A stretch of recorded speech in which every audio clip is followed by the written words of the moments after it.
What's up, ladies and gents? Happy New Year. First off, thank you very much for coming over to this channel to watch this video. I truly appreciate it. I truly appreciate those who subscribed already. Here's the situation. My current Dave B Sells Chevy channel is under my social. I want to move it to an LLC. I created the LLC, but I got to get a Google AdSense account set up for that LLC before I can transfer the Dave B Sells Chevy channel over to that LLC. So I need to monetize this channel, which means I need 1,000 subscribers, which I got that. Thank you very much. Now we just got to get 4,000 hours of view time. So I'm gonna have to move a little bit of content over to here just temporarily to get to that number. Once I can monetize the channel and I can settle this up with the business, everything's gonna go right back to the normal channel like you've been watching. So again, thank you very much. In this video today, I want to just kind of share with you a Bolt story from last night. Last night was New Year's Eve, and I went out to Bethlehem, Pennsylvania. Now, it's a 65-mile trip door to door, and I want to kind of go through what happened based on the range I had on the vehicle, what I ended up having when I got out there, and what I had when I got back home, because it was a cutting it close situation, but I think there's a couple lessons there that we could teach other Bolt owners or electric car drivers, and that lesson is how speed affects your range. As you can see on our little range meter here, we have a maximum range of 73, a middle range of 62, and a minimum of 50. Now that's not the way we got home. As you can see in this photo here, we had a max of 19, a middle range of 16, and a minimum of 13. So we got home with very little battery to spare. Now the funny thing is, when we got to our destination in Pennsylvania, we had 62 miles on the minimum range. Now when I'm on the highway and it's also cooler temperatures, in this case it was in the high 30s, I don't look at the max, I don't look at the middle, I always go to that minimum range and assume that's what I'm gonna get out of the vehicle. Now when I left Jersey to drive out to PA, I think I was somewhere right around 145 or 146 if I remember correctly, on that minimum range. So the way I looked at it was, all right, 65 and 65, that's gonna bring us to 130. We got 146 on the minimum. That's worst case scenario, we'll be fine. So we hop on 78 West, we're taking the trip out there, and what I'm noticing, driving 70, 75 miles an hour with the flow of traffic, that our range is decreasing faster than I anticipated. And I know that there's no chargers at the location we were going to, so it's not like I'm gonna be able to charge when I get there. The last thing you wanna do on New Year's Eve when you're driving home in the middle of the night is stop to charge, right? And if you do have to stop to charge, you definitely want a DC fast charger. And there were none in the area. The closest one actually was on the way home, which would have been in Bridgewater. It's a Nissan store. It works. I've used it before because my buddy lives right around the corner. And that one I knew would be on. That was 50 miles. So worst case, if I couldn't get all the way home, I would be able to stop at that Nissan store, charge for 10 minutes, pick up 20 miles, and give me the cushion that I needed. But we didn't go for that route. We went for the W. We went for the uninterrupted trip, and we tried to get ourselves home. I'm actually en route to the gym right now, which is right there, Crunch Fitness, brand new location that just opened up, and it's right across the street from the dealership. So I'm actually gonna pull into the dealership here. As you know, it's Monday, it's New Year's Day, we are closed. However, the charger will be on.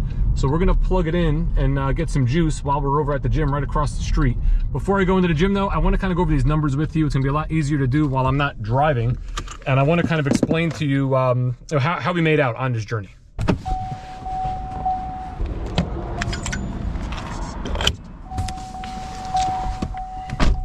I took some notes and did some math here. So again, we left New Jersey, we were driving to Pennsylvania. I think the minimum was somewhere around 146. When we got to our destination, we were at 62 miles. Now this is both on that minimum range estimate, right? So that means we used 81 miles of battery to drive 65 miles. Now again, temperatures were in the high 30s, a little cooler out. It also was at highway speeds of 70, 75 miles an hour. So we essentially had a deficit, or we lost 16 miles of range out of the battery based on the drive out there. Now, once I got out there, like I said, there was nowhere to charge the car. The only place to stop on the way home that would not have been out of the way was at that Nissan store, which I was just telling you about. And that was 50 miles from where we were in Pennsylvania. So 62 minimum range, 50 miles, we should make that no problem. But the thought was, can we push the extra 15 miles and get home without having to stop to charge? So there's one main way to do that, right? Slow your speed down. So what I did on the way back was I kept my speed somewhere between like 60 and 65. And as I did that, I just kept my my eye on my range estimator here, and I compared that to the mileage that we had left with the nav. So you know how when you have nav set up, it'll tell you how many miles you have left. It's telling you 35 miles. Well, I would take, all right, I'm at 35. Where am I at here? Am I at 35? Here, max, where am I at? Now, I've said this before in other videos, if you look, there's a little gray bar at the very end here. This will be yellow going down when you're trending the low end. It'll be green going up when you're trending the high end. If you don't see that little section filled, you're averaging the middle. So for the majority of that trip, as long as I kept my speed to 61, 62 miles an hour, I was ranging that middle. And it worked out perfectly in that as I got to that point where I would have to divert slightly to get to that Nissan store, I had like 20 something miles left and I knew I only had 15 miles to drive and we were trending in the right direction. So I knew the car would make it. And what happened was when I got back home, as you can see here in this photo, we had 19 miles on the max, 16 miles in the middle, 13 on the minimum. We only used 49 miles of range to drive the 65 miles home.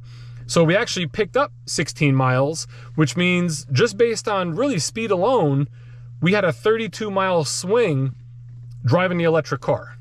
So the lesson here is if you're worried about your range and you're driving and you're on a trip and you're trying to get to a destination, one, definitely set your Google Maps or your Waze or whatever you use to your destination so you can keep track of how many miles are remaining. If you're on the highway and it's cold temps, I'd focus on the minimum range and then just keep an eye on your trending bar. And if you do those things, you should be able to make it to your destination if you keep your speeds down a little bit. Now, granted, I could have done other things. I could have, one, made sure I had a full charge before I left. Two, I could have driven a little slower going out there, maybe 60, 65, the speed limit versus the flow of traffic, which was 70, 75. That basically would have allowed me to have more range once I got to my destination. You know, so I can understand how some people driving an electric car or even just watching this video and hearing this can think like, this is a pain in the neck. Who wants to deal with this? I just want to do gas. Listen, gas is easier. There's no doubt about it. But individually, if you look at how often you drive, where you drive, your normal daily habits, it may work out very well for you. I've been driving free. I mean, I've been driving free for 4 years now between the cars that I've had. So the money I've saved has been tremendous. It's only been a handful of times that I had situations where I had to rely on public charging.